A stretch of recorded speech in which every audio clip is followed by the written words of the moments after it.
সুচিকিৎসা ক্ষতিপূরণ রাষ্ট্রীয় স্বীকৃতির দাবিতে আগারগাঁওয়ে সড়কে অবস্থান নিয়ে বিক্ষোভ করছেন জুলাই আগস্ট অভ্যুত্থানের আহতরা। আজ রোববার সকাল 11টার দিকে জাতীয় অর্থোপেডিক হাসপাতাল ও পুনর্বাসন প্রতিষ্ঠানের সামনের রাস্তায় অবস্থান নিয়ে বিক্ষোভ করছেন তারা।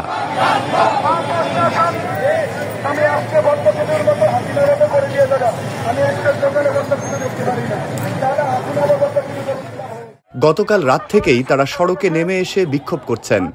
ঘটনাস্থলে থাকা দ্য ডেইলি স্টার সংবাদদাতা জানান, আগারগাঁওয়ে টিবি হাসপাতাল ও জাতীয় চক্ষু বিজ্ঞান ইনস্টিটিউটের সামনে অবস্থান নিয়েছেন আহত ব্যক্তি ও তাদের স্বজনেরা। 1 মাস 26 দিন হয়ে গেছে, একটা পুকুর পরিষ্কার করতে পারে, আমার শহীদ ভাইকে দেখতে পারে না, আমার আহত ভাইকে দেখতে পারে না। এটা কেন হবে? সে পুকুর পরিষ্কার কেন করবে? এই আমার আহত ভাই, আমার শহীদ পরিবার সাথে কি পুকুর পরিষ্কার করাটা কঠিন জরুরি? এটা আমরা মানি না। আমাদের আহতদের পুনঃস্থাপন করতে হবে। যে সেই প্রক্রিয়াগুলো হচ্ছে সেগুলো না করা পর্যন্ত আমরা রাজপথ ছাড়বো। স্বীকৃতি দিতে হবে, আমাদের স্বীকৃতি। কি নাম আপনার? আমি যদি আরেকটা কথা বলি, আমাদের হেলথ কার্ড করা হয়েছে। হেলথ কার্ড কই রে ভাই? কই আমাদের হেলথ কার্ড? কোথায় আছে হেলথ কার্ড? কোন জায়গায় হেলথ কার্ড আছে? ডিসেম্বর কই আসছে ভাই? আমি চাই আমাদের আহতদের সঠিক চিকিৎসা যেই পর্যায়ে দেওয়া দরকার, প্রয়োজন দেশের বাইরে হলো।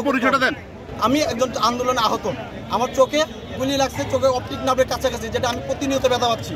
আমার রাতে ঘুম হয় না, ব্যথার জ্বালায়, মনে হয় চোখটা গুলিয়ে ফেলাই ভাই। আমাদের দিকে তাদের তাকানোর কোনো সময় নাই। এটা তো হতে পারে না ভাই। আপনারা যারা সাংবাদিকতা করছেন, আপনাদের কারো হাত যায় না, পা যায় না, অনেকেরই গেছে, কিন্তু এখানে যারা আছেন, যার হাত পা না গেছে সে তো বুঝবেন আমাদের কষ্ট। অনেকের ঘুম হচ্ছে না, আজকে 6-7 মাস কর্ম নাই, কাজ নাই। আমার গত 18 জুলাই উত্তর আজমপুরে গুলি লাগে ডান চোখে। দীর্ঘ 6 মাস আমি এখন কোনো সঠিক সুচিকিৎসা পাচ্ছি না। সিঙ্গাপুর থেকে কোন ভুয়া ডাক্তার নিয়ে এসছে 5 সদস্যের, তারা চোখ দেখে কয় গুড। গুড মানে কি? তার মানে আমার চোখ ভালো। তা আমি তো চোখে কিছু দেখি না। পরবর্তীতে আমি জিজ্ঞেস করছি যে আমার বাম চোখে কোনো ইফেক্ট পড়বে কিনা, বলে যে এর কোনো গ্যারান্টি নাই। তাহলে আমরা কি সুচিকিৎসাটা পাচ্ছি দেশের কাছে? আমাদের দাবি, আমাদের এই 22,000 আহত ভাইদের সুচিকিৎসার আজকে সুচিকিৎসার যে কি করা লাগবে সেগুলো আমাদের লিখিতভাবে দিয়ে যেতে হবে। আমার 2 চোখের গুলি, 1 চোখ নষ্ট হয়ে গেছে, 1 চোখে অল্প দেখতে পাই, আর সমস্ত মাথা যে গা শরীরে হাজার হাজার গুলি, 4টি গুলি মাটিছে আমার গায়ে। আমি আল্লাহ আমার বাচ্চায় দেখি কালকের একটা কানে খোল বাইর থেকে একটা গুলি বাড়ি। আমার 8টা সংসারের লোক, আমি এই ডাকাতি করে কাজ করতাম। এখন আমার সংসারটা কিভাবে চলবে?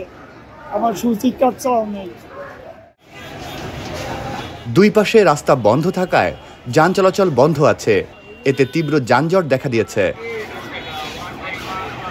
আহত ও তাদের স্বজনেরা মিলে প্রায় 300 মানুষ সুচিকিৎসা সহ অন্যান্য বিভিন্ন দাবিতে সড়কে অবস্থান নিয়ে বিক্ষোভ করছেন।